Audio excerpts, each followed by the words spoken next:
Law of attraction बाहर से देखने में बहुत पावरफुल और अट्रैक्टिव कॉन्सेप्ट लगता है, लेकिन इसकी कुछ सीरियस खामियां भी है जो लोग अक्सर इग्नोर कर देते हैं। सबसे पहली कमी है ओवर सिंप्लीफिकेशन ऑफ लाइफ, जहां हर चीज को सिर्फ थॉट्स और वाइब्रेशन से जोड़ दिया जाता है। रियलिटी में लाइफ इतनी सिंपल नहीं होती। हार्ड वर्क, एनवायरनमेंट, अपॉर्चुनिटीज और टाइमिंग भी उतने ही इंपॉर्टेंट फैक्टर्स है। अगर कोई सिर्फ पॉजिटिव सोच पर डिपेंड करे और एक्शन ना ले, तो वो सिर्फ सपनों में ही जीता रह सकता है।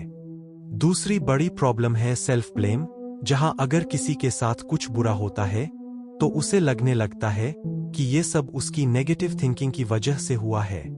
इससे इंसान अननेसेसरी गिल्ट और स्ट्रेस में चला जाता है, जो उसकी मेंटल हेल्थ के लिए ठीक नहीं है। तीसरी कमी है फॉल्स एक्सपेक्टेशंस, जहां लोगों को लगता है कि सिर्फ विजुअलाइज करने से सब कुछ मिल जाएगा, लेकिन जब रिजल्ट्स नहीं मिलते तो डिसअपॉइंटमेंट और फ्रस्ट्रेशन और ज्यादा बढ़ जाता है। चौथी प्रॉब्लम है कि ये कॉन्सेप्ट कई बार लोगों को रियलिटी से डिस्कनेक्ट कर देता है।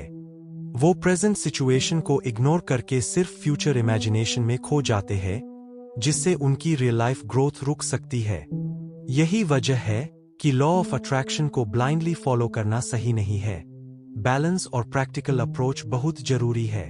लॉ ऑफ अट्रैक्शन की एक और बड़ी कमी है कंट्रोल का इल्यूजन, जहां इंसान को लगता है कि वो सिर्फ अपने थॉट्स से हर चीज कंट्रोल कर सकता है। लेकिन रियलिटी में कई सिचुएशंस ऐसी होती है जो हमारे कंट्रोल से बाहर होती है, जैसे एक्सीडेंट्स, दूसरों के डिसीजंस या अचानक आने वाली प्रॉब्लम्स। जब चीजें हमारे हिसाब से नहीं होती तो इंसान अंदर से टूट सकता है, क्योंकि उसकी एक्सपेक्टेशंस बहुत हाई होती है। नवी प्रॉब्लम है पेशेंस का गलत मतलब, जहां लोगों को लगता है कि बस वेट करते रहो और यूनिवर्स सही टाइम पर सब दे देगा। इस चक्कर में वो अपॉर्चुनिटीज मिस कर देते हैं, क्योंकि वो सही समय पर एक्शन नहीं लेते। 10वीं कमी है डिपेंडेंसी माइंडसेट, जहां इंसान अपनी लाइफ की रिस्पॉन्सिबिलिटी खुद लेने के बजाय सब कुछ एक्सटर्नल फोर्सेस पर डाल देता है। इससे सेल्फ कॉन्फिडेंस और डिसीजन मेकिंग एबिलिटी कमजोर हो जाती है। 11वीं प्रॉब्लम है टेम्पररी मोटिवेशन।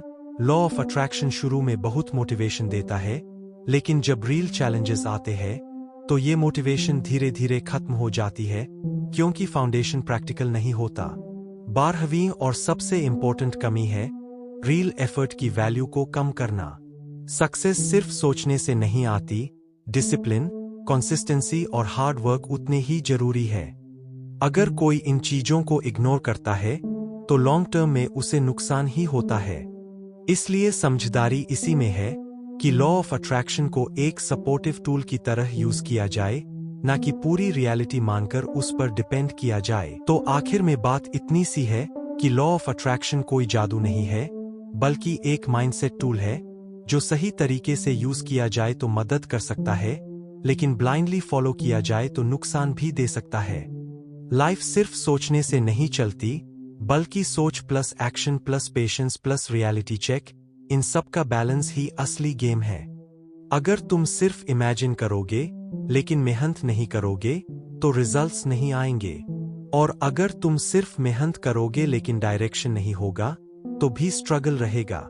इसलिए स्मार्ट अप्रोच यही है कि पॉजिटिव सोच रखो, लेकिन ग्राउंड रियलिटी से जुड़े रहो। याद रखो, तुम्हारी लाइफ तुम्हारे एक्शन से बनती है, सिर्फ थॉट से नहीं। सोचो सही, करो सही, तभी मिलेगा